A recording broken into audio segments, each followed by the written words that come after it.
जय श्री राम। परम प्रिय मेरे भाई बहन, श्रावण माह की बहुत बहुत शुभकामनाएं। सभी कामनाओं को पूर्ण करने वाला भोले बाबा का परम प्रिय माह श्रावण माह आप सभी के लिए कल्याणप्रद हो। विशेष करके जिन बहनों का बहुत प्रयत्न करने के बावजूद भी विवाह का संयोग नहीं बन रहा है, अथवा जिनका विवाह भगवान की कृपा से संपन्न हो गया है, पर पुत्र अथवा पुत्री किसी भी संतान की प्राप्ति नहीं हो रही है, उनके लिए बहुत ही ये लाभप्रद माह है। हालांकि हम उसी नियम से अन्य मनोवांछित कामनाओं के लिए भोले बाबा की सेवा करेंगे तो हमारी कोई भी कामना ऐसी नहीं है जो पूर्ण ना हो। पर आज का नियम जो मैं बताने जा रहा हूं, सभी कामनाओं के साथ ही विशेष करके जिनको पति पाने की इच्छा है अथवा पत्नी पाने की इच्छा है, अथवा विशेष करके पुत्र अथवा पुत्री संतान पाने की इच्छा है, जिस भावना से आप बाबा की सेवा करेंगे वो भावना निश्चित ही बाबा पूर्ण करेंगे।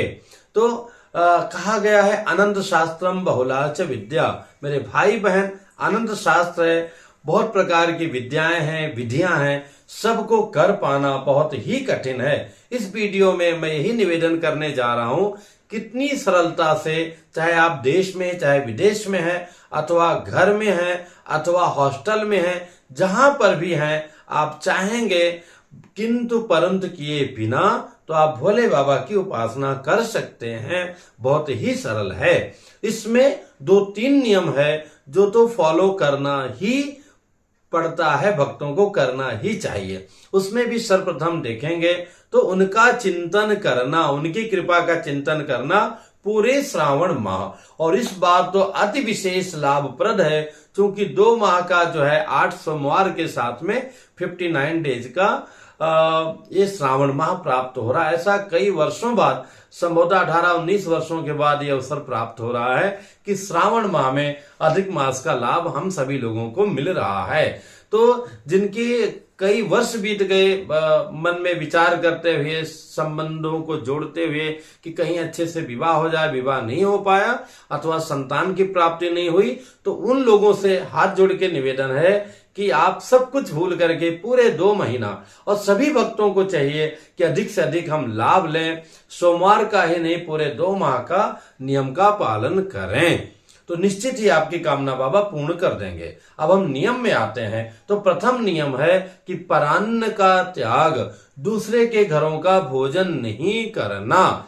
जो हॉस्टल में है अथवा ऑफिस गोइंग है, बाहर रहते हैं, उनकी बात अलग है। फिर भी किसी भी दुकान से कोई भी खाने पीने का, जैसे फल है, दूध है, इन सबको छोड़ करके दूध भी जो है पैकेट में लेकर के गर्म कर लें अथवा बोतल बंद वाला ले लें।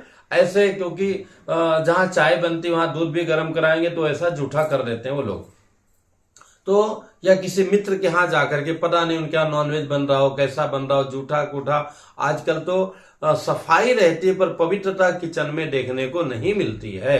तो परान्न अन्न। दूसरी बात, आप तपस्या कर रहे हैं तो उसका फल जो है डिस्ट्रीब्यूट हो जाएगा उनको भी, अथवा फल खंडित हो जाएगा।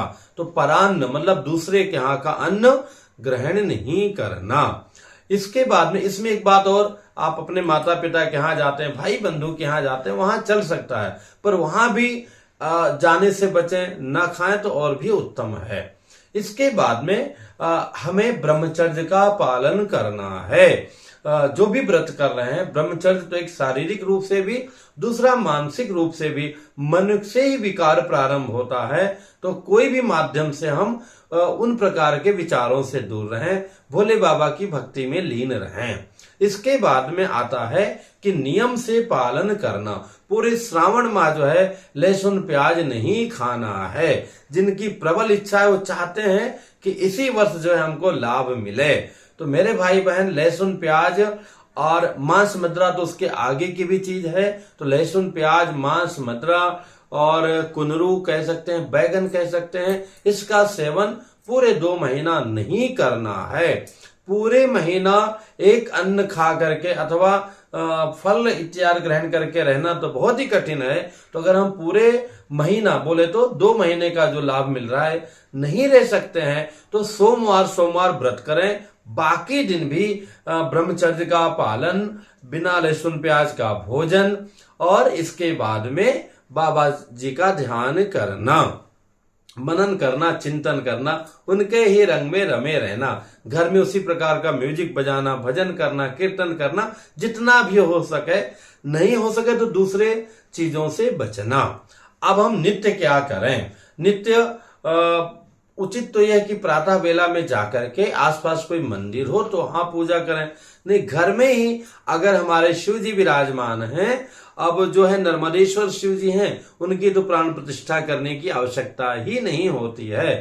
पर अगर वो नहीं है तो फोटो है तो फोटो को पोंछ लिया, टीका लगा दिया। जो हॉस्टल में बच्चे लोग रहते हैं, जो बच्चियां मंदिर जा सकती हैं, देवियां जा सकती हैं, उनको मंदिर जाना चाहिए।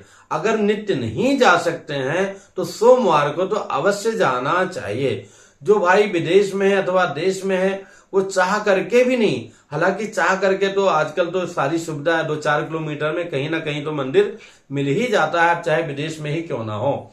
तो सोमवार को मंदिर जाकर के कहा गया है। और भोले बाबा तो बड़े ही सरल हैं, जलधारा शिवो प्रिया। भोले बाबा तो केवल जलधारा से, हमारी निर्मलता से और चढ़ाए हुए एक लोटे जल से ही प्रसन्न हो जाते हैं। प्रयत्न कीजिए वो जल अपने घर से साफ लो, बर्तन में किसी में जो आप पैक कर सकें, चाहे छोटा ही पात्र हो, अपने घर से लेकर के जाएं। इसके बाद में पहले आप गए वहां पर, जूता चप्पल पहन के गए तो हाथ धो लीजिए। उसके बाद में बाबा को प्रणाम करके पहले जल अर्पण कीजिए। उसके बाद में चंदन लगा दीजिए। जो चंदन की डिब्बी ले लेंगे पूरे 2 माह चल जाएगी। तो जल घर से ले जा सकते हैं, चंदन ले जा सकते हैं, हर जगह मिल जाती है। चंदन नहीं मिला तो भी कोई बात नहीं है। 2 दाना चावल, पर चावल धो के चढ़ाइएगा। तो जल चढ़ा दिया, चंदन चढ़ा दिया, अक्षत चढ़ा दिया। जिनको भस्म मिल गया तो ठीक है, नहीं मिला तो कोई बात नहीं, भस्म चढ़ा दिया। इसके बाद में तो जल और चावल तो हर व्यक्ति को मिल जाएगा। इसके बाद में बिल्वपत्र अर्पण कर दिया, कम से कम 1 बिल्वपत्र, अधिक से अधिक तो जितना हो सके। अब जहां पे बेलपत्र नहीं मिलता है तो हाँ, बेलपत्र जो है का चूर्ण भी चढ़ा सकते हैं, एक छोटा टुकड़ा भी चढ़ा सकते हैं।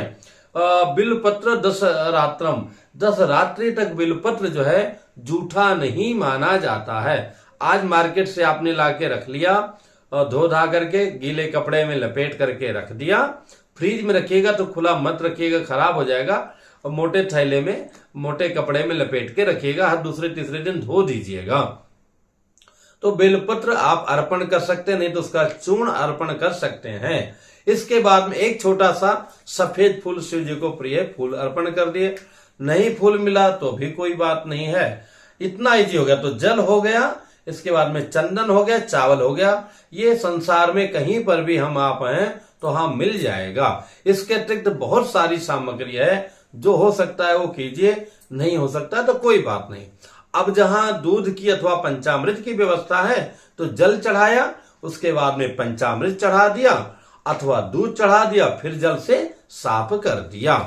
तो वो भी नहीं है तो कोई बात नहीं है। तो नंबर 1 जल हो गया आपका, उसके बाद में चंदन हो गया, चावल हो गया, और भगवान का पंचाक्षरी मंत्र जाप करते हुए, और जैसे ओम नमः शिवाय बोले जलम समर्पयामि, अथवा उनका नमामि स्मिशान बोलते जा रहे हैं, ये भी समर्पयामि नहीं बोलेंगे तो भी कोई बात नहीं है।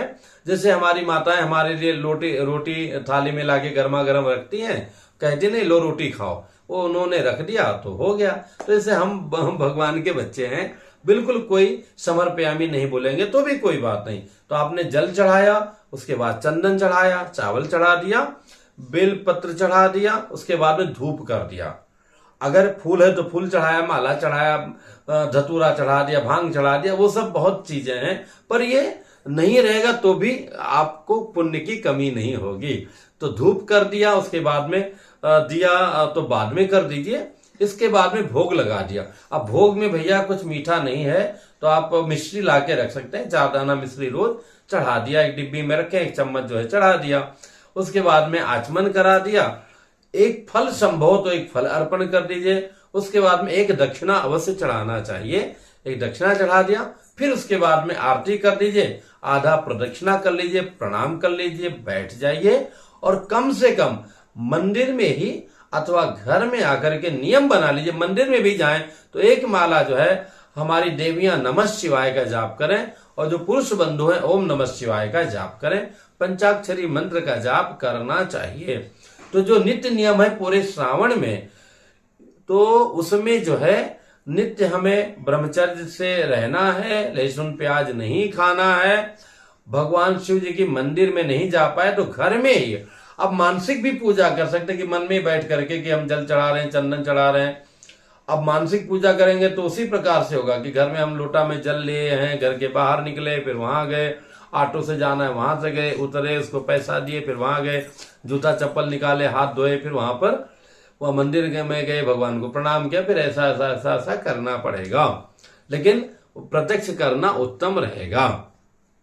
तो घर में भी पूरे श्रावण के माह पूरे महीने में आप कम से कम जो है 11 माला नित्य जाप करने का नियम बना लीजिए। क्योंकि हम व्रत हैं, पूजा करें तो किस लिए कर रहे हैं? सोमवार को 21 कर लीजिए। अगर आपके पास इतना भी समय नहीं है तो डेली जो है, अभी 2 महीने का समय है, 3 माला जपिए, सोमवार को 11 माला जप लीजिए। उतना भी नहीं समय है तो डेली 1 माला इत्मीनान से, और ओम नमः शिवाय, ओम नमः शिवाय, ओम नमः शिवाय, ओम नमः शिवाय ऐसा न करके आराम से ओम नमः शिवाय, ओम नमः शिवाय, ओम नमः, और ओंठ भी नहीं चलना चाहिए। तो माला जाप कैसे करें उसकी विधि का मैं वीडियो नीचे इसी डिस्क्रिप्शन में डाल दूंगा, देख करके आप स्वयं कर सकते हैं। ये सब काम करते हुए भोले बाबा से जब करेंगे तो यही भावना रखिएगा, प्रभु मुझे आप पर भरोसा है, सबका आपने कल्याण किया है तो मेरा कल्याण अवश्य करेंगे, हमारी ये कामना अवश्य पूरा करेंगे। आपके बच्चे होकर के हम कैसे इन सुख से वंचित रह सकते हैं? आप पे भरोसा करके आई हूं और मुझे चाहिए तो चाहिए, ऐसी भावना रखते हुए जैसा आप चाहें, जैसे अपने बच्चे अपने माँ बाप से बात करते हैं वैसा भावना से मन में चिंतन करते हुए रहिए। निश्चित ही बाबा आपकी हर कामना, विशेष करके आपको विवाह नहीं हुआ है तो पति मिल जाएगा अथवा पत्नी मिल जाएगी, सुयोग मिल जाएगी, अच्छी मिल जाएगी। उसी प्रकार से आपको पुत्र हुआ है, पुत्री की इच्छा है पुत्री की प्राप्ति हो जाएगी, अथवा पुत्र की इच्छा है पुत्र की प्राप्ति हो जाएगी। अथवा आप अन्य कार्य करना चाहते हैं कहीं भी किसी दिशा में, तो भोले बाबा की कृपा से अवश्य उसका लाभ मिलेगा। तो बहुत ही अच्छा अवसर है, समय है, समय को जाया मत कीजिए, पूर्ण विश्वास के साथ कीजिए। तो हमारे भोले बाबा तो बड़े ही अवधर दानी हैं, ये तो राक्षसों को भी वरदान दे देते हैं, तो हम आप तो उनकी संतानें हैं। विश्वास के साथ कीजिए। कोई भी दुविधा हो कमेंट्स कीजिएगा। कल इन विषयों पर एक वीडियो में और अर्पित करूंगा जो आपके कमेंट्स आएंगे। कोशिश करूंगा लाइव आ सकूं तो रात्रि में 8 बजे के आसपास लाइव भी आने का प्रयत्न करूंगा, नहीं तो कोई बात नहीं है। जय सिया राम, बहुत बहुत शुभकामनाएं।